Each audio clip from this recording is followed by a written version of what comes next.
My mom told me not to talk to strangers on the internet, but I'm glad I didn't listen. We are the Certified Noonas, your sisters in the love of Asian entertainment. Hi, I'm Amanda. I'm Jessie. I'm Natalia. And I'm Sky. And welcome to our first ever live podcast recording.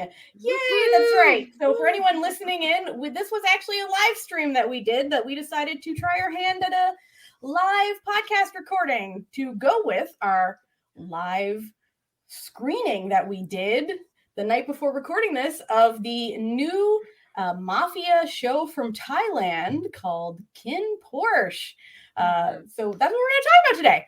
We are, delving into episode 1 of KinnPorsche, which is unusual for us because usually when we do these, they're for Korean shows and you get the 2 episodes. Yeah, you get a little bit more to talk about. So now we're just like, make all of our assumptions now. Yeah, we gotta listen. I don't think any of us have read the novel that it's based on. No. So we know as much as anyone else going into this. So it's gonna be, it's gonna be fun. We're gonna have a good time. And we have our live audience commentators here. Yeah, they'll help the discussion. If we Help don't know the what to discussions think about. already. We've got Liliana saying this is very exciting. I feel like I'm behind the scenes. And Angela saying for some reason I thought the intro was pre-recorded and played for each episode. Nope, it is recorded every single time. That is how we begin. Started doing this, I guessed it on somebody's podcast, and I thought that too about their intro because it was so identical every single time. And then they were like, "Shh," and then they did the intro, and I was like, "You're like, wait a second, that's what we do too." Huh? Yeah, it was wild. I was like, "Oh, okay." You can also have it recorded, but yeah, I don't know. It's weird now. You'll definitely see how much Jessie edits out some of the extra things we say. We might sound less intelligent than you'll be getting the whole gamut of uncut Noona today for this live recording. Okay. So speaking of KinnPorsche, Joy wants to say that one of her K-drama friends started watching and was like, "Where's the next episode?" So that's right. Since it is a Thai show, they only do once a week. So they really keep you hanging. Yeah, and I guess we should warn you all now. We are going to spoil all of the episodes. That's right. So if that's not something you want to hear or be for. This is your opportunity, if you're listening, to pause. Go watch the episode, which is streaming on iQIYI. We are not sponsored, so. In case you're curious about Googling that, it's IQIYI. Yes, IQIYI. iQIYI. So we all watched it last night. What was everyone's first impressions? Shall we? I liked it. Yeah, it was enjoyable. Yeah. Action scenes are amazing. Like they're really tight and nice. I enjoyed that.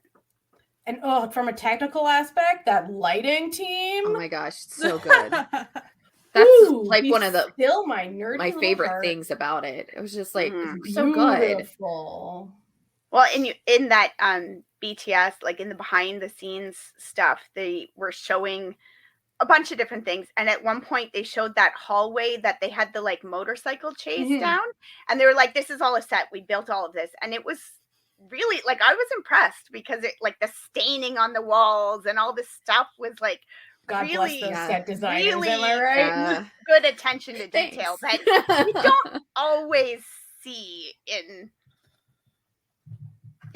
That's true. Yes. Some dramas are a little less attention to detail, or don't have the money. They don't have the budget. They don't have that IQI. IT budget. Yeah. So we have some commentators. Liliana says she went in, didn't even know what it was about, but she liked what she saw. There you go. Lucy says it was worth the wait so far. Yeah. We'll see. People are praising the production quality, and Joy loved everything. The action was phenomenal, and she thought it would be dark, but she laughed throughout the whole thing. So that's true. Yeah, it was a lot lighter than I was kind of expecting. Yeah. But I found like, okay, so a lot of times, like especially in Asian dramas, they will just suddenly do like a drastic mood swing into like going from like dark to just like pratfall comedy, and you're like, whoa, whiplash. This one did not do that. This one, there was like an actual arc into from, you know, like serious action sequences to like, okay, amusing nonsense happening. But they also would marry it sometimes too, like when Porsche was getting chased and a gunshot and he was scared, but like the way he was reacting, it was realistic, but it was very funny. Like just like going on their little journey when he shot the gun. I'm not sure I've ever seen that, but I mean that's realistic. That's what normal people react like his arms went on a little journey without the rest of his body when that gun went off.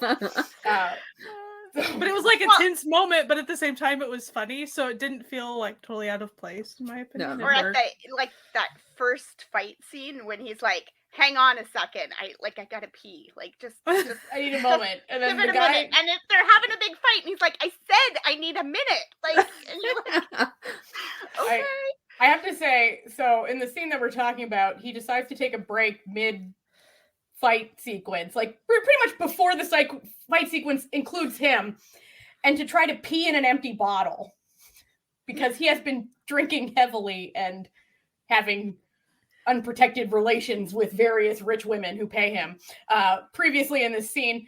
And so he's just trying to have a pee before he gets into the action, and the guy tries to pull him in, and he performs the most disrespectful fight move I have ever seen in my life, which is when he takes the bottle half full of pee and smashes it over another guy's head. And I was like, no. Okay, this is where we are. We are here. Okay. Cool. Mm-hmm. Yeah. So Liliana has a good point. She says, I like how they set the story up. They went straight into the action, but then gave us some good background. And I agree. Yeah. Like, I know that we haven't, the background that we got in the first episode was all about Porsche's character and upbringing, and just a little hint of Kinn's shenanigans. But I thought it was very well done. Yeah. Well, like it was obvious where his motivations came from, and they didn't really leave you hanging with that very long. Like, because they made it very clear, like, oh, he's all about making money, and then you didn't even have time to wonder why he was all about making money, and they pretty much showed you exactly why. They showed, they didn't tell. Yeah. And why? Because he's got a sweet, kind little brother who's in school and just absolute waste of space uncle. Who is like good but not, like, you can see that he's like really nice, and you can understand why. Like he's not like he's good, not mean or abusive, but he's very much a gambling addict who wastes all of the money they need to get out of debt on crypto bullshit, and then just keeps on relying on him and not taking into account that he's been like really trying really hard for them not to be beat up by loan sharks and stuff. Yeah, because like his little brother's so cute. I just wanted to like so cute. I just wanted to pinch his little cheekies. I will say my only real big casting criticism is, wait, Porsche's supposed to be 24? That's a 24-year-old man. Okay. You know what? Sure. Like sometimes some people look a little older than they are, but okay. He's had a hard life. He's been raising his brother and working hard. Made him a sexy 29-year-old. I know. It ages you. It ages you into sexiness. I like the way the opening told us sort of both of their stories at the same time, though, too. Like, and it went back and forth from like Kinn meeting with the mafia guys to Porsche working in his bar, and it was because it was like leading up to the moment when they would meet and come together in this big fight scene. But like, I liked the way they did that. It kept going back and forth, and you were like, oh, okay, yep, here's this life, and now we're back over here. And I appreciated how the camera work cut too, because it was like Porsche set down a drink and he was serving it, and then Kinn like something with a gun on the table too. So like the way it cut was really cool. Yeah. I have to say the actor they chose to play the Italian mafioso was delightfully unsettling. He was actually. That tongue move that he did in the opening scene there made me very uncomfortable, which I think it was supposed to. Yeah. It was nice that, I mean, he's Italian or whatever, and it's not. So then when they're speaking English to each other, it's not weird that they both have accents, because they're not supposed to be English. He's not pretending to be an English guy from the States or something. Yeah, it's not that standard like, the K-drama where it's like, yes, this, man from the Baltic regions, the American CEO, has a Finnish accent or something. It's just what? So Joy does bring up a good point. She says, the beginning transitions, you can see how different their life is, but how similar they are. Yeah, so that's true. Yeah, I really like that. It's just like, it's showing that depending on where you come from, where you end up can be vastly different, even if you have the same basic capabilities, because it's made very clear that both of them very good at fighting, pretty smart, attractive, but they're charismatic. Charismatic, but they have both ended up in vastly different locations in life. Also, I want to know more about Kinn's mom. She sounds like a delight. One hell of a woman. That line is like, too bad I'm more like my mom. Bam! And you're like, so, wow. If anyone is listening and didn't watch and are planning to and just want to know what we're talking about, right at the beginning where Kinn, who's the son of a mafia family, is meeting with an Italian mafioso, and the mafioso is like complimenting him like, oh, like, you must have learned all of this from your father and all this. And Kinn just looks at him and goes, well, that's funny. They tell me I take after my mom. And we're all just like, yeah, you do, bitch. Yeah, you do. She sounds awesome, because he's a bad dude. Like, I did not see that. I mean, I figured there was going to be a gunfight scene at that, but you never expect to hear, I take after my mom, and then you pick up a gun and shoot somebody at it, like just out of nowhere, right? Like, that is not your typical. But it was good though. I love it. You love to see it, because the dad seems fine. Your typical retired mafioso, just who is some grand words of wisdom all the time, and seems pretty cool and chill. Like, he has a dark past. Well, absolutely. Like, obviously he does, because how else do you end up in this position in life, right? Now I gotta talk about, so Kinn has a bunch of bodyguards. And what a cast of characters we've we've only really been introduced to 2 bodyguards right now. They're gonna be fun. You can tell already. You're like, 100%. We're gonna get some bodyguard found family shenanigans going on soon. What's fun about watching it with Natalia is she comments, she's like, Stuart! No, listen, okay. So we love Stuart. Okay, so one of the actors in it is an Australian Thai actor named Stuart Persnakun, and I am in love with him. Like, if you're wondering who he is, he was the one in the gray sweatsuit in the last scene. I have a big old schoolgirl crush on him. I just think he's the best. And he does have his own YouTube channel where basically he just does nonsense, like talk about how much he loves Pokemon and builds toy models and teaches you how to speak Thai. And we all love Stuart. It does make it a little bit like, until you kind of get more of his character, it's a little difficult to take him seriously, because he's like trying to be like stern, and I'm a mean bodyguard. I will kill you in a second, and we're like, okay, settle down, Stuart. It's like, listen, I watched you try unusual jelly bean flavors like last week. Like, calm down, my boy. But no, had me trying to act up. He had me trying to act up. But but there was another one. He's got like long hair. He was the one who gets shot in like the opening fight sequence, and I like him. Oh, his name was Big. His name was like, Big. Yeah. But I think his like Thai name is Book, if I'm remembering correctly. Okay. I liked his vibe. I liked his vibe.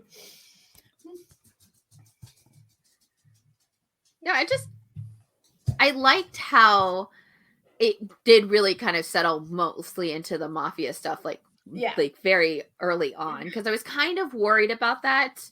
Because like we obviously looked at all of the stuff kind of beforehand. Like I had watched that first original trailer from like back like the very first one where it was just like everybody was watching on Twitter, and then like saw the kind of progression of stuff. So it was kind of like I didn't know if they were going to lean in as hard, especially in the first episode. So that was really nice being able to see that and kind of allowing it to be a little bit more grittier too, because that's what personally I would like in a drama. So I was worried about that, but then it gave me that, even though there are those points of time in the show where it's humorous, I personally didn't find them to be too jarring for me. Yeah, and it wasn't out of place humor. Like it all felt strangely realistic. Yeah, like a lot of the times it was like him with his friends, and then so that like humor would happen. And then like maybe like it's like the scene where he's on, the pier or whatever, like that was humorous, but it just seemed like it was like more like cocky humorous too. He was just trying to like get them to not shoot him. It was more the intention than like giving a joke. So I really liked how those kind of transitioned, and I think the show allowed those transitions into tone. Yeah. Like they gave the show the time to transition into those, and so you got a good pick. But like also, it largely being darker was a lot of fun. Yeah, because it gives it sort of a more of an air of reality than if it just vacillates so quickly between like forced grittiness and then like it doesn't have like over the top violence when it was like it all felt like this is what a gunfight might be like, not like, oh, these people are doing like crazy flips and dodging bullets. Like, no. Well, yeah, we also got that like set up that like he already knew how to fight, and it wasn't just like he gets into fights at the bar. He actually like was doing street fighting and like stuff and a lot for money. Then you do find out that he was also like a martial arts champion. Yeah, you get a little bit of a background. It's not just like he picked it up on the streets, and you're like, a lot of that you can't just pick on the streets and be that good. Yeah. Like that was a pretty impressive like spin kick. Like I feel like you need a little bit of training. It's not because of like rowdy patrons at the bar. Like, come on. Yeah. Oh, speaking of the bar, my favorite character that we got introduced to was the bartender. Fun. I don't even know her name. She was so great. I loved her vibe. Her sparkly shirt. Episode. That's what I want. So I did see her in another show recently, but her character was much less likable in that. She played like the evil, over the top manager in Paint with Love. She was kind of a clown, like an evil clown in that. That was more of your traditional pratfall style BL rom-com. So in this one, she seems to have like this nice fully fleshed. Her name's Yoke. Yeah. Okay. I love her like real name is Sprite. The actress's name is Sprite. That's such a cute name. It is a cute name. Adorable. I love it. Yeah, Lucy says, "Oh, the injustice of female characters in BL." Yeah, Lucy, we know. So we're hoping that she continues to be. I think she's going to be like the sassy friend, and she's going to be like the other person to give like words of wisdom and stuff. Yeah, Shall we place bets how many other females there will be in the cast? Okay, listen. I've seen the cast list. It's slim pickings. She may be the only named female character, and we just have to accept this. Listen, she had lines so far. She was cool. She's like older, like she's not like stereotypically the thin pretty girl. Like I'm more than fine with that being the only one too. Yeah. Honestly, like don't give me the supermodel. Give me that kind of character. Like a character with character. Oh, I get it. We're not gonna get a lot, but maybe we'll like find one like mafia member who becomes female and she's like a really good like fighter or something. That would be awesome. The cinematographer is female. So that's the cinematographer and she was great. Yeah, and she's doing the cinematography is great and the blocking in this is fantastic. Like some of the shots were just so well done. How they put up everybody and just with the bar lighting, it just so good. Yeah. No, it's just that first scene where you meet Porsche and he's got like the angelic lighting coming down over him as he's like, "Hey, ladies," and you're just like, "Oh, okay, I see." He's like, fallen angel type. I see you, show. I get what you're putting down. Also, his shirts are allergic to buttons. Oh yes, very much so. Every single or at least his like neck. It's just like right below like his titties. Yeah. It's like that's where they end. That little line right below your pecs where your like abs begin. That's where his shirts cease to be able to be buttoned, no matter what he's wearing. Which don't have a button budget. Kinn apparently has a similar allergy because many of his shirts were also but he often had a jacket over top or something. Yeah, so it's classic. I don't know. Nasty. He's putting on a beautiful ombre suit or something over Loved top. Loved it. Oh, that ombre suit was chefy. Some of these outfit choices are. Listen, we got all of the faves coming in. You had the allergic to buttons shirts. You had the beautiful ombre suits. You had a gray sweatsuit. We all know what gray sweatpants do to some women and men. Just beautiful suits. Just beautiful tailored.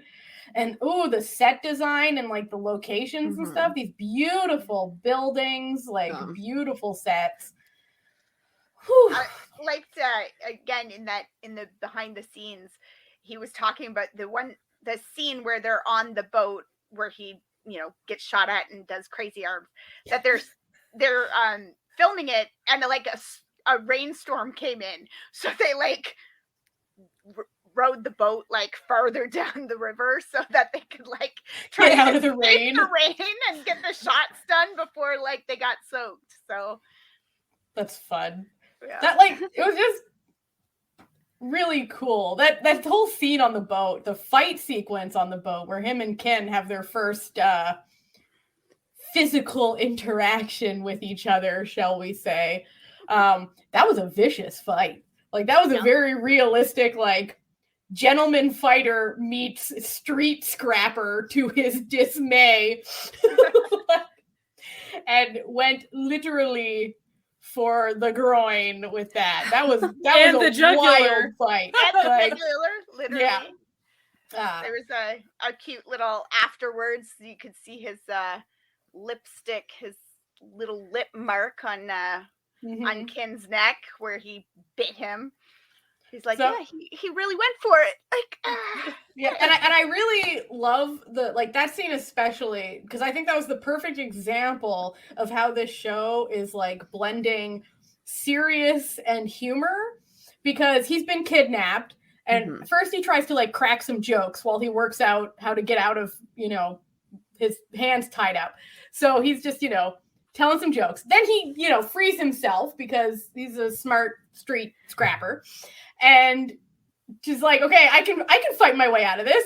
Like, I know I'm on a boat in the middle of the river, but I think I can fight my way out of this. So he then fights the dirtiest fight you've ever seen. Like, he is not polite in any way. And then so he's running they shoot at him, and he's like, he does this little arm seizure, and then they're like, you really have two choices, like, you can either come work for me, or like, we have the guns here. And he's like, you do. And then just jumps off the boat into the river and swims away. And they're all just like, and it's so unexpected, even as like to the viewer watching this, it is such an unexpected turn of events that the characters, who are just dumbfounded at what they just witnessed, are so realistic, because we have an audience, are also like, wait, did he just jump off the boat? And you're just like, okay, he just all right, this is where we are. Okay, I see. And it was the perfect blend of serious and humor that I think that the writing on this is so far very good. Yeah, I do too. Yeah. I know that we since it's just the first episode, we have not met all of the characters, not even all of the characters that are in the opening credit sequence. We have not yet. So it's just like, ooh, like who are they going to bring out from the first this company, Beyond Cloud? I know that I haven't read the novel or anything. I don't think any of us have. No. So Kinn has two brothers, one who's kind of like a layabout clown, and one who's mysterious and sexy, right? And then there's also like another dude who's like his, rival or something, who's into pain play, from what I can gather. Like, I'm very, I only know what the previews have given us, and they've given us wild promises. So Lucy says it's giving me hopes. Yes. Yes. Yeah. So far, so good. Well, here's the question. So since we all like watched all of the trailers, do you think what we're getting now with Beyond Cloud is what we would have got, like, even with like the previous companies thing? Do you think it would be not way? Like okay, so the preview that was made by the first company was very different in tone. It was more along the lines of a more traditional BL, so it was a little campier and a little, a little brighter, more playful and stuff. Yeah. And then when they then we went through the whole roller coaster of, well, I guess KinnPorsche is canceled, and then Beyond Cloud being like, just kidding, we bought it, you thought. And then they started putting out like the teaser previews that they did, which were these like art nouveau noir, like, abstract, dark, gritty student film feeling, like very what's the word I'm looking for here, like intriguing, like previews that were very like art house style. And I was like, okay, this is wildly different than the first company's like interpretation. And then I started to have like, because at first I was like, with the original preview, it seemed more like less interesting than what the second company has been marketing it as. So as Angela here in the chat says, the first preview was very much family against family, with Porsche dragged into it. And with when it got bought over, and I hear like they brought in a whole new writing team and everything, it seems like they're leaning more heavily into the mafia aspect. Yeah, like the inner workings of mafia. Yeah, sort of like, and then, but also like a dramatic love story within the confines of, the organized crime family. And I like this a lot better because, like, listen, there's enough of the same old BLs. They're fun and I love them. Obviously, I watch literally hundreds of them. you know me, but like it's nice to see a different story being told, and like you know, like older, you know, we got older characters, we've got, you know, it's not them being like, oh, I've never liked a man before, what a conflict, and this is just like, yeah, okay, we're just two sexy organized crime dudes doing sexy organized crime. It's like my favorite fan fiction, you know. Because as Joy says, this is for the grown folks. It is. Lucy says, definitely not to watch with knee-high children about. No. And Lucy says, I mean, one, it's not in the engineering department. Like, so, you know, by not having anyone in the engineering department, we've truly strayed from, you know, the roots of Thai BL into a whole new genre by that alone. What would be really funny, though, is when you start getting to know some of, like, the bodyguard characters. If one of them was like, yeah, back when I was in school for engineering. I would actually heartily chortle at that. Like, that would get a good chuckle out of me, because, like, you know, the joke is, you know, if you're in Thailand and someone says they're in engineering, you're like, oh, say no more. Like, we get it.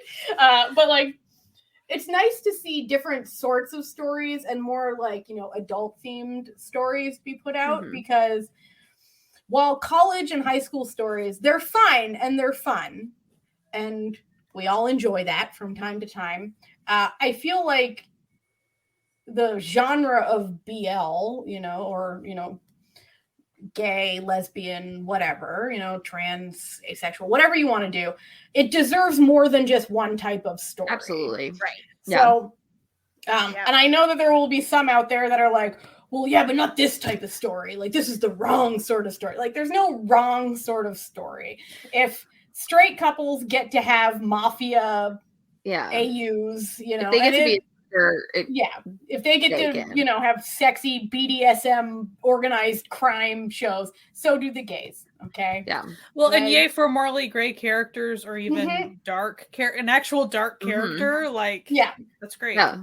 People have depths, and just assigning just one kind of depth to someone just because they are the minority doesn't do anything to help anyone. It does absolutely nothing. Hurts in the long run. Even when you proclaim you are a person who is trying for the best for these minorities, all you're doing is hurting them when you're pigeonholing them to what you think they should be. If what you think that gay people need is to be put in a box, that they are not allowed to expand beyond anything that you have deemed a positive quality for queer people to have, you're not doing the service to the queer community that you think you are doing. Yeah, and like, I mean, like, even also as like a watcher, you're deciding that like the watchers who might be a part of that community can't have a varied experience. They can't have like different genres in the things that they watch with like the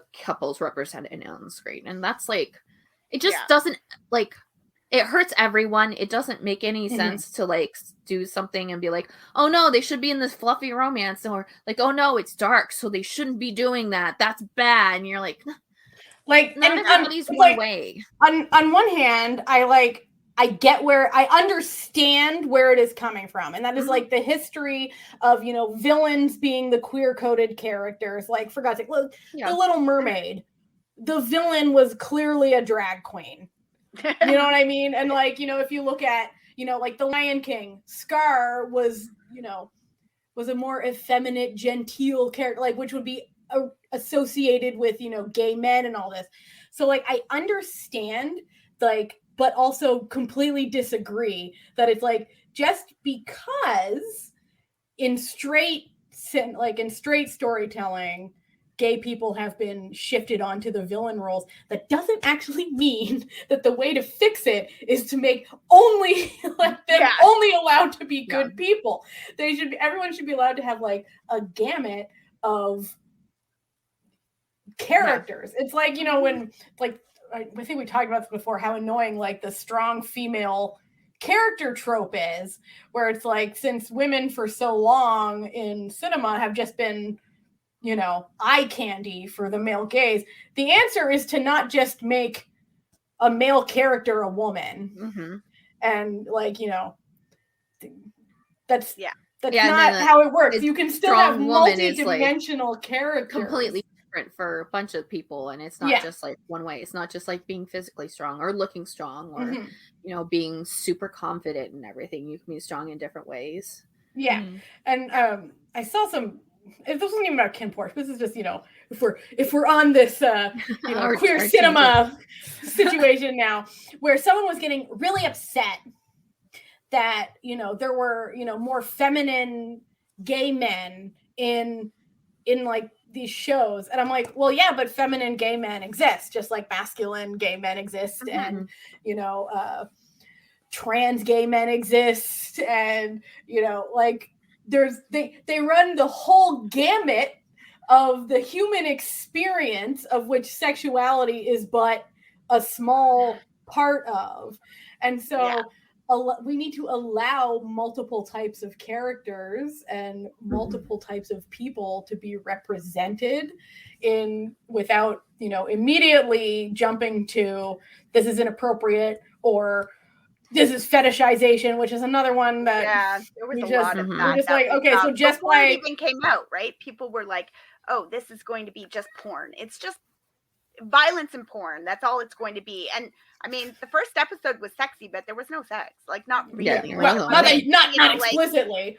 Like it's not like it was not porn. Like, it was just a sexy grown-up show. Like, like the sex that was promised in this, if this was a straight couple, no one would bat an eye. No one would say, oh, this is fetishizing heterosexuality. They would just say it was sexy. That's it. Right.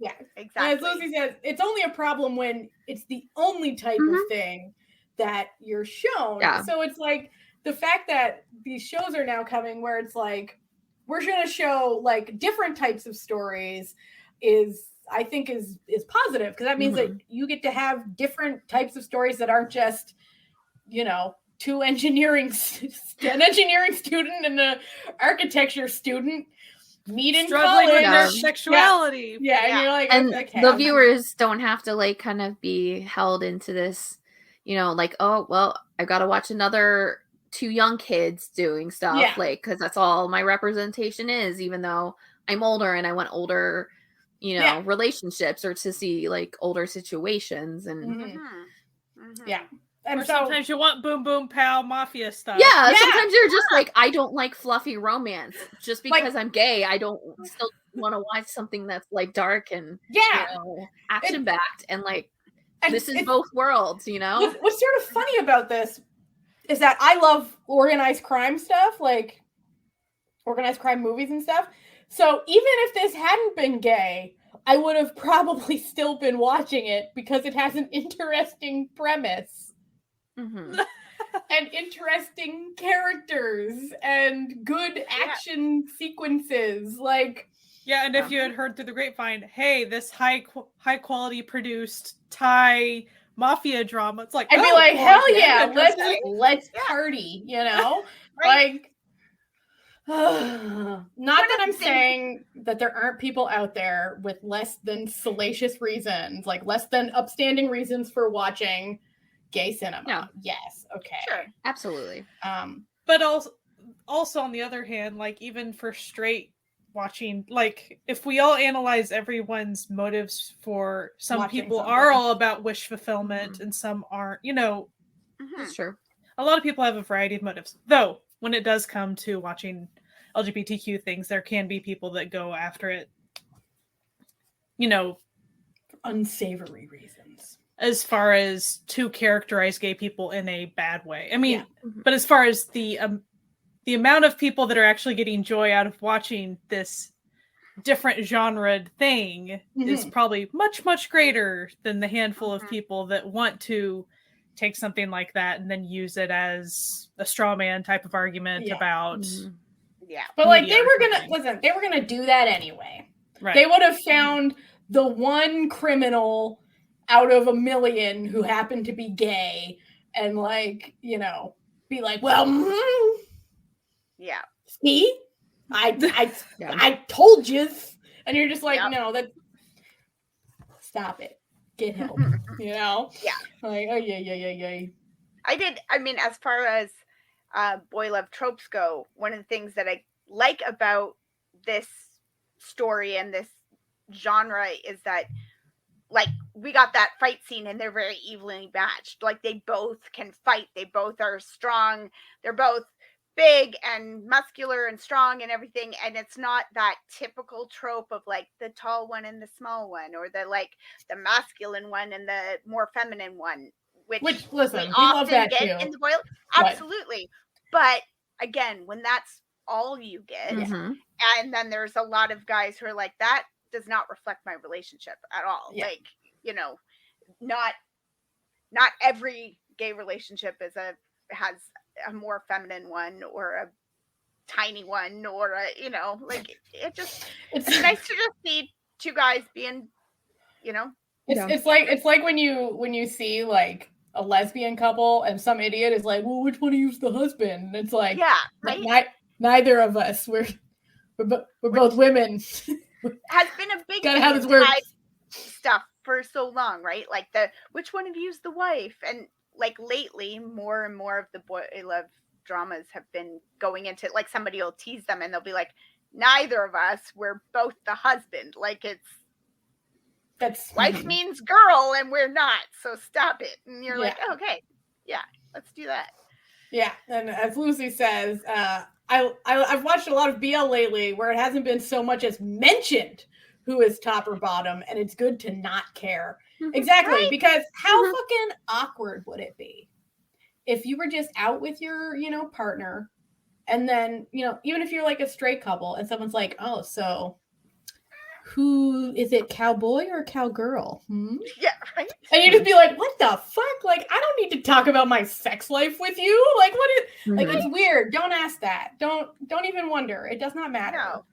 Yeah. Like, like your personality and your sex preference is not, it's not like a Venn diagram of a circle. Like, overlapping, not remotely related. You know, when you and also preferences are not like one or the other at all times. Yeah. It doesn't exist like that.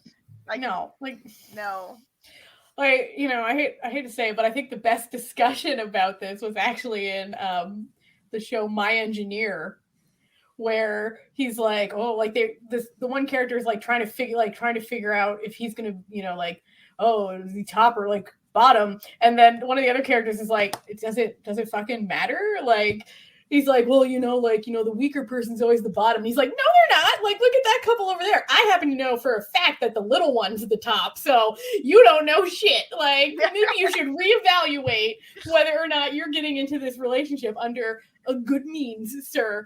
Because it doesn't matter. Ugh. Yeah. To segue non sequiturally, who enjoyed the PPL as much as I did? That scene with what was it? I was trying to figure that out. It's like a mint inhaler. Yeah. And it's in everything right now. Like, they are it. They're going hard on that, like going hard on that thing. On the but PPL like, train. it was just like he stopped and like the turn. You had to like slow motion turn it so that you can see the label. Like, and then like freeze. he was making a bank. There was like a few more slightly more subtle ones, like, you know, it had the zoom in on the Maserati logo with the 3 Maseratis at the beginning, because again, a show called KinnPorsche is official sponsor is Maserati. Which I know I've said often, but this is the greatest feat in like marketing sales I've ever seen in my life. And then there was another one, like some sort of like snack cake of some sort that they ate dramatically in the scene after. And I was like, oh, I see you, PPL. Yeah. But that inhaler that was just like GMMTV levels of that was like just Okay, because it actually was on Bad Buddy. They had that inhaler too, so it's been making the rounds. They've been. So is the context for this PPL typically like I'm going to do something tough, therefore I need to use this mint inhaler first? Because that's kind of the way it was used. Or like someone's like like swooning or something. Like it's like for the vapors or whatever, like getting out the smelling salts, but you're like for the vapors. Like it's that kind of like for the vapors. See, it's so funny. This might be a semi-unpopular in the general population, but I don't get too bothered by like obvious product placement because I'm like, listen, the show, like, they have to pay to get the show. Yeah. Like, I get it. I get how those are really expensive. I get it. Like, look at the quality of the filming on this show. They needed this inhaler money.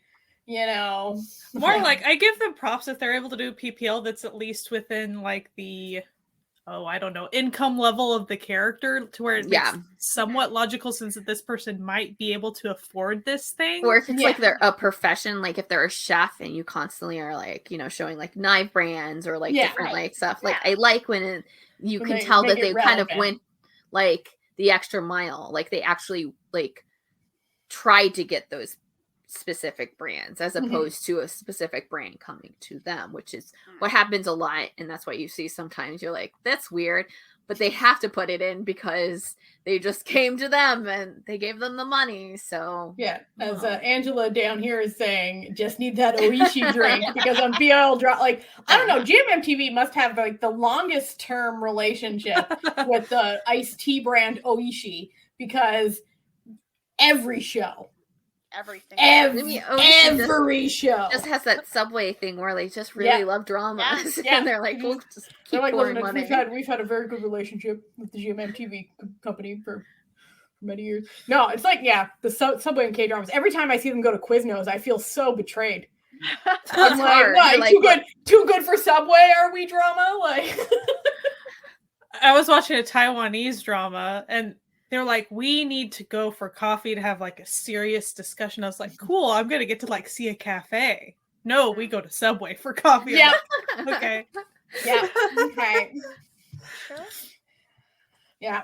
Lucy says, I don't know who's seen the drama be melodramatic, but every time I see PPL, I think of her desperately trying to shoehorn some in. I'm watching it right now, and it's just like, she's doing struggles. The most. Oh, she struggles. And she's going to the director and she's like, listen, this is your job. It's in the contract. Like, you have to make him. And he's like, make him yourself. I don't care. Like, my job is done. You already gave me the money. I'm not giving it back kind of thing. And she's like, I need her to eat the chicken. I need him to wear the face mask. I need, I need you to, push the freaking vacuum cleaner. Just do it. Because I paid you to do it.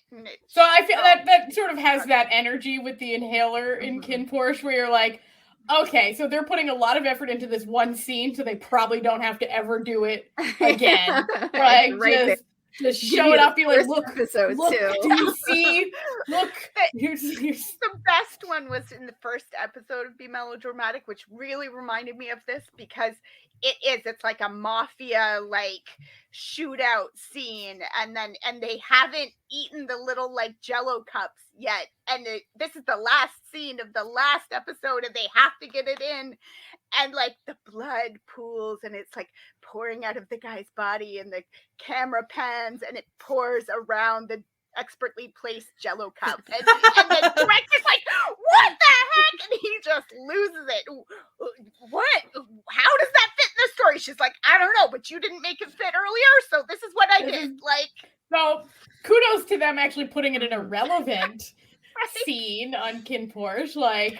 He got punched quite a few times in that scene. I feel like smelling salts would be appropriate. I don't actually know get some wine brands or something. Yeah. They should have gone for a gun manufacturer. Right? Well, the problem is gun of KinnPorsche. You have to know guns to know the brand. I'm pretty sure that you aren't allowed to. Civilians aren't supposed to probably own guns in Thailand. Yeah, it'd be hard, unless they went into an actual gun show or store and showed the box, so then you actually saw the logo of it, as opposed to just hoping they know what it is. Suits. suit. Oh, wasn't. I kind of want to know who made that ombre suit because I feel like I'd look mighty sharp in it. Usually, I see these fashion choices and I'm like, I would look straight potato in that. But I don't know. I feel like I could wear that sparkly jacket that the bar owner was. Yeah. Because her and I have a similar build. So and I agree with Katie, where like if it's something that I actually like makes me want it, that's good. Like most of the time, it's like, nah, you didn't make me want it. Most of the time, if it's so ridiculous, you just laugh at it. But it's like me watching them go on a romantic date in Subway has never once made me want to go to Subway. I mean, like, the times I'm like, yeah, I could go for Subway right now. Yeah. But also that's I can't like eat anything at Subway because of my food allergies. But still, like, well, occasionally some of those coffee shops look good. The coffee or like the Maxim coffee, I'm always like, right, yeah. Or I mean, semantic error. We were all like, I want to try that now. We found out it's not even fake coffee brand. Yeah. That wasn't even PPL. They lost such a good opportunity. Should have been because like I would have gone and bought some. Be like, I wonder if it's as gross as they're all saying. Like reverse PPL. They just spent the whole time saying how bad it was, and we're like, well, now I gotta know. Like, I gotta try it. Like, let me be the judge of that. You can't tell me what to do. Oh, KinnPorsche. So, what do people think is going to happen? What are some predictions? Like, do we have any thoughts? Like, how are these two enemies going to become lovers? Do you think the uncle is going to show up like a fair bit? Or like tie back, like somehow like he has a pack? I feel like we have not seen the end of this uncle. Like, I don't think so either, because they did show him a lot in the show. Yeah. I could see him tying back, even if it's just like a thing that maybe someone like kidnaps them or something, him and the brother, and then they have to go get them. But I think that's going to be a bigger thing than we've got. I'm like really interested to see how they tie in Porsche's little brother back into the story. Yeah. Because like, I know things like that, and I've been informed about his romantic partner in the show. In the original casting, the actor playing the younger brother was already kind of coupled up with actor who's playing one of the brothers. So everyone was sort of like, oh, okay, like obviously they're gonna, but now the actor has changed for the brother. So, maybe they go a different direction, or maybe they are still gonna have some. We don't know. But I'm like curious to see how they bring him back in, because like he seems pretty outside of it right now. But I could see it's something like, because he likes him so much that he's gonna go try to find him where he is. He's not just gonna like accept the like, oh, this is like this really great opportunity for me. He's gonna be like, I'm going to find you, and like show up at the house or something. Alternately, it could be a thing like, someone, a little bit down the line sees the romance between the bodyguard and, mafioso, KinnPorsche getting together, and is like, okay, I need a way to control the bodyguard in order to get in. So like, that's always a classic organized crime situation. Is the school thing, like they kept talking about having to pay for the kids' tuition and stuff. Is he going into college and that's what they're right? So what if he's like college classmates with like the youngest brother in the mob family or something? Like maybe the youngest brother is in college or starting college or whatever. Like I could see that being kind of a maybe they're in the engineering department. That's the engineering department. Well, I thought the little brother was in music. I thought that was the yeah. I think that's what engineering club. The youngest brother, I think, in the family is supposed to be into music too. So or arts into the arts somehow. So that could be it, like that they meet and then that kind of ties some things around that way. I'm wondering if they're going to do a thing like in the last couple episodes where like Porsche finds out that, you know, the car accident that killed his parents or whatever was actually caused by. God, I hope not. I always hate that. Know, like I always hate that. It's just like thing. Just sometimes people can just be dead, you know. They don't have to be tied don't always to the lover. Some deep meaning behind. Like car accidents are very common. Like I know. No, all I can think about is that the Taiwanese George Hu and Annie Chen one, where like his dad was the one who like. I was like, no. The family guilt that occurred for however many episodes of that show. It's like Joy's prediction. Joy, I don't know if this one's gonna happen, but Joy's prediction is I think their moms were best friends.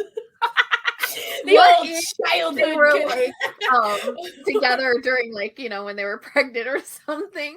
That would actually be very sweet. Long lost childhood friends is another one. I'm tired of it. Not everyone needs to have like some faded past. Like you can just meet people as adults. I mean, they could do something like his mom had a relationship with one of the mafia people or something too. Yeah. Tie it. Like because like listen, him and his brother do not look that much alike. I'm just throwing that out there. Just putting that out there. I personally hope that we get to see a lot more of like the inner workings of the mafia. So maybe like there is going, instead of, you know, like the classic like dress up scene where like, you know, like the main character gets like new wardrobe or whatever. It's kind of more of like mafia like tied. So like you go through and see like what they do and what their training is and that sort of thing, and kind of get the inner works. And because I think like with that crew, I really want to see their personalities, and like I think they're gonna be fun like side characters. So I'm hoping they kind of focus on that.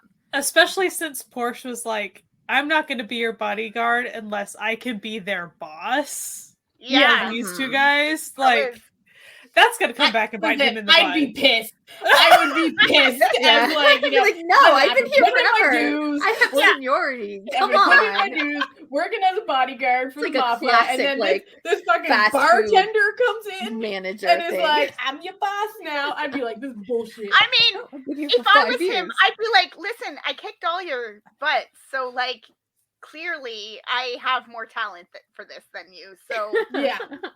Give me the job. Also, in his defense, part of him kicking their butts was him just bailing. So, being like, fuck it, I'm out of here. So, you know, choose your battles wisely, kids. That's the lesson to be learned from his actions in episode 1. Oh my god. I just hope that it keeps sort of like a nice mix of like grit and playfulness that it's had so far, because it makes it really fun to watch. Yeah. That hour flew. Yeah, it really did. I was like, we're done already? Yeah, I was kind of bummed. And what I find really funny, though, because like that hour flew and it felt like there were no real superfluous scenes.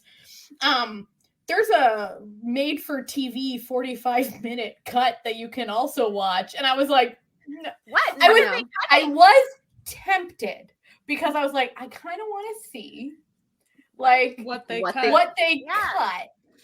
Mm-hmm. But like, I guess I also don't want to waste my time on a 4TV cut of an R-rated show. That just feels like watching a movie on TVN where they like just have someone dubbing in like ass instead of worse words, and you're just like, oh boy.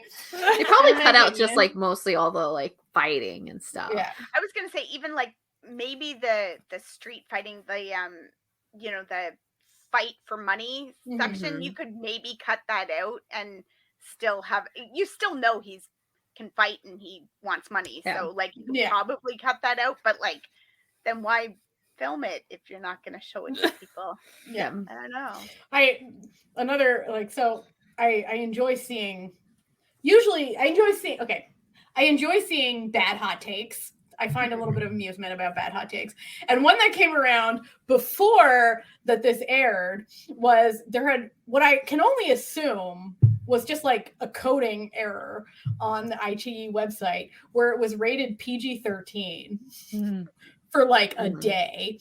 And people were like, oh, I guess that preview was a lie then. Like, I guess like it's not as, you know, hardcore as they said it was. And then it was just like when I signed in the next day, it was like, it's rated R. I was like, maybe that was because of them doing the cut, like the PG-13. The PG-13 cut was the 45-minute TV appropriate. Yeah.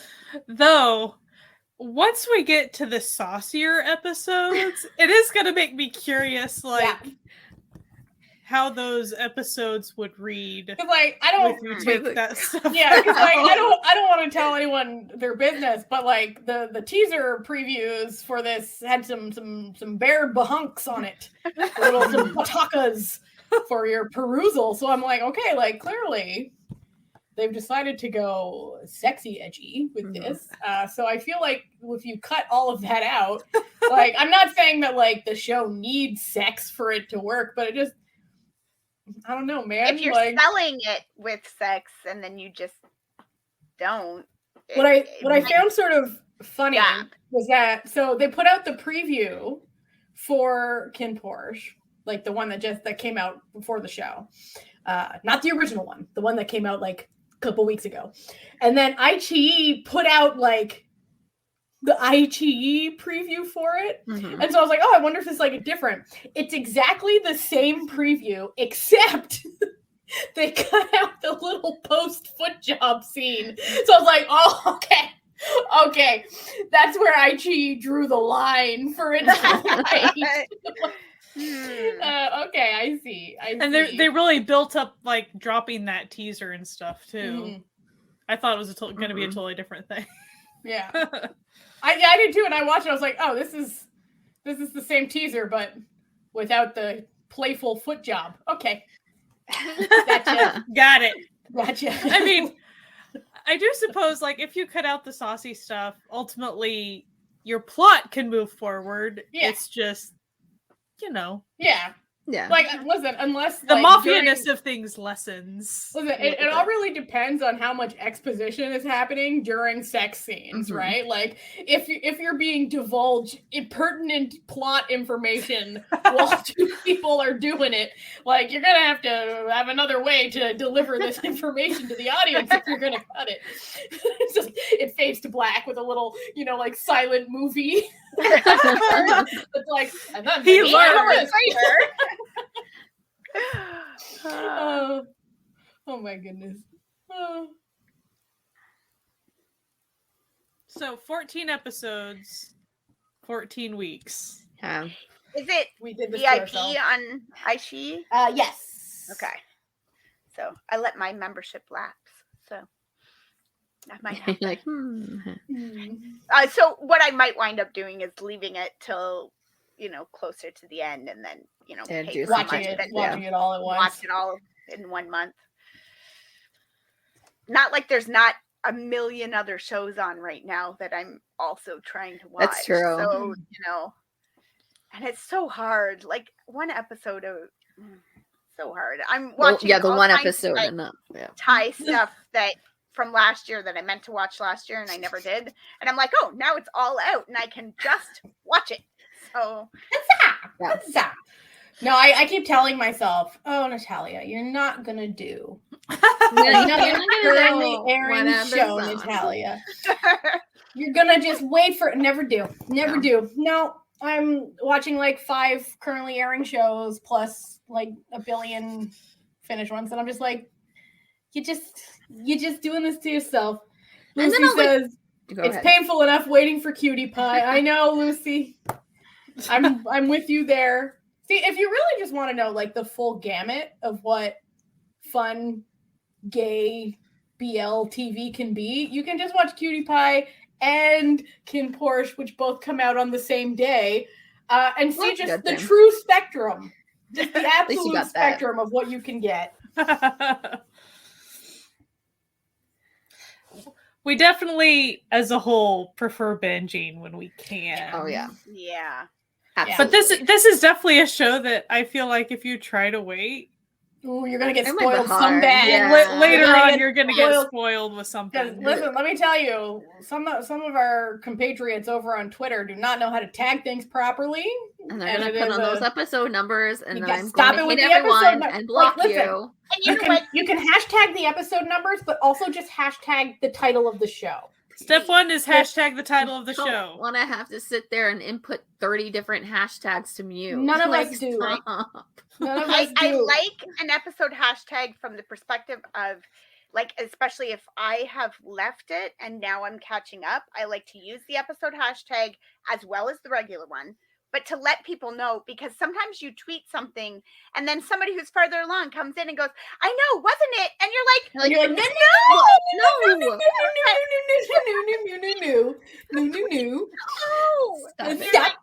Stop it. I figure if I put the episode number, then maybe some people will be a little bit more respectful about the things they like divulge in the replies. But sometimes they don't care. They'll just actually like force you into a spoiler, and you're like, I'm sorry, what? You actually commented that?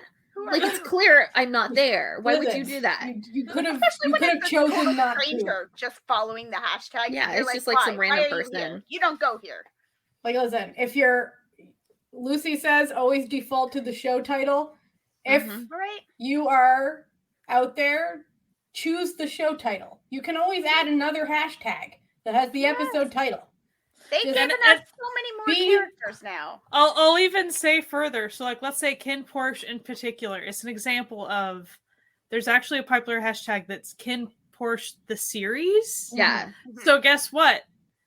If I was to like tweet about this, I would actually do KinnPorsche the series and KinnPorsche. Like I would do also both kind of like tags. Helps you into like the people who like the episode numbers things. If that was the case, if I to not get spoiled with anything, if I wanted to wait with KinnPorsche, I would have to do KinnPorsche ep 1, 2, 3, 4. So the 14 of those, and then go back and do KinnPorsche the series ep 1, 2. So 28 then, and then this high like and that's praying that people are doing the EP that, because sometimes they just put a number. Someone doesn't misspell it, and then everybody like takes that misspelling because it like auto does it, and then you get stuck.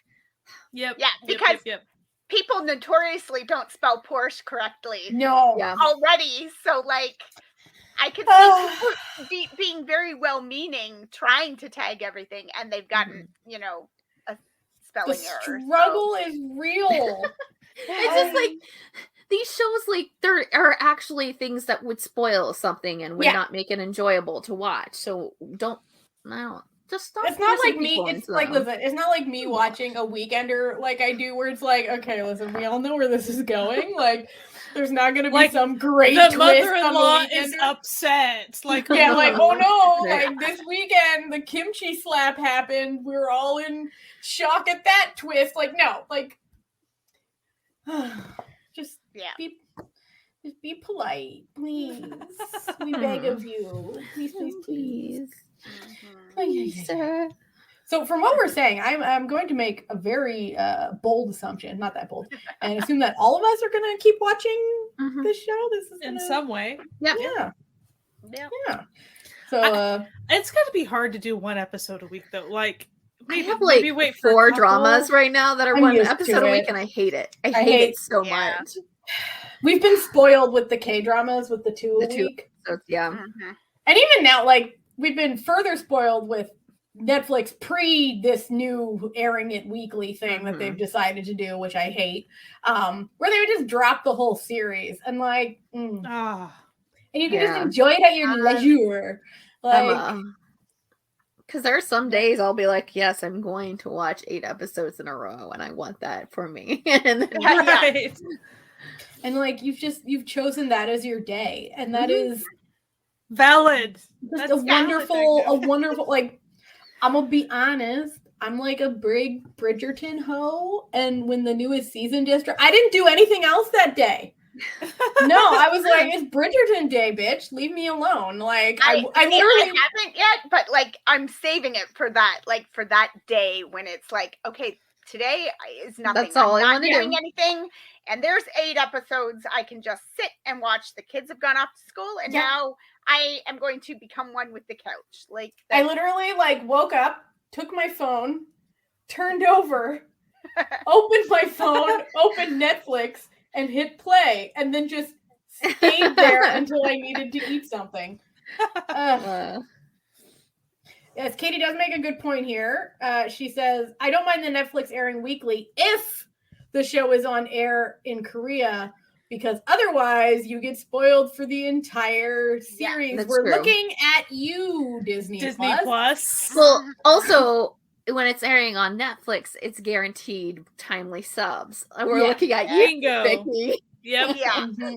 Because, I mean, we don't, as much as we love to binge and we love when Netflix drops all at once, we don't want to go back to those early days when Netflix was doing all the stupid stuff where it was like one country got to watch it as it aired and 3 countries were going to get it as soon as it was done and 4 countries were getting it a week late and then it was for the first time 6 months and then it would drop and you were when that happened for the first time ever, Canada came out on top because they were like, Canada gets it as it airs, and we're like, wait, what? Really? And it was like the US was like, and the US gets it after it's done. I was like, wait, really? This is I was like, wait, unusual for me. I think that would happen with what was it, Live, the police drama, and I was like, wait, no, I want to watch it now. What are you doing? And I was just enjoying my time watching Live, just like woo. Exactly. And it's like when they give you one, you're like, okay, I feel like I have to make use of that. So yeah. Oh yeah. Well, the UK is still waiting. Like that happens with. I've got a friend who's in Brazil, and so often she'll be like, "Nope, still hasn't come here yet." And I'm like, "It's been out for a year. What are you talking about?" No, nope. Not but I think iQIYI just sort of puts. Here you go. Here you go. I know that I don't use iQIYI that often. But I've been using it more and more as they've been getting a more variety of dramas. Had to diversify on there. Yeah, they had to because of certain legal issues in their home country. Let's just say they had to expand their business. They had to expand beyond the borders due to making money. Due to capitalism, they had to. Move on out, for unforeseen needed capitalism reasons. Yeah, for completely foreseen capitalism reasons, to not fully just focus on mainland Chinese content. So, womp womp. So yeah. I'm looking forward to it. It'll be fun. I am too. I will the tone of it, I hope the tone continues, and even if there was one episode that's way darker, I still think that the balance I think it's gonna even out over time, because there always has to be in the terms of a narrative arc, they've got to take that dark turn at some point. I mean, right? The stakes are higher at some point. Right now we're not at super high stakes. 14 episodes. Can you imagine the shenanigans that they're going to get up to in 14 episodes? I can only imagine with anticipation what they're about to get. So anyway, that was our live recorded podcast episode for the first time ever on KinnPorsche. We hope you all enjoyed listening to it. You can listen to it here on YouTube where we recorded it, or you can go to basically anywhere else that podcast can be found. And of course, as always, the episode will be up on our website, certifiednoonas.com. And if you are here on YouTube, don't forget to, the usual like and subscribe, that sort of thing, as all them YouTubers say. And if you would like to support our podcast, you can go to patreon.com/certifiednoonas to become part of the Patreon found family. And you really want to do it this week. You really do, we are releasing a very fun episode where we looked at the comments of KinnPorsche. A very fun episode. Found some lively discussions that we had to comment on. we found the hottest of hot takes in the comment section and had pretty much the greatest time doing essentially a radio play of the hot takes. And Katie here just said, "Oh no," and yes. It almost make it's the level of we should like do a skit. It was so comedic that I think I was crying. Yeah. Next time we should each assign one of my roles, and then we'll there were several users involved in the comments. In fact, anyway, so if you want access, those of you who do support us on Patreon, if you end up liking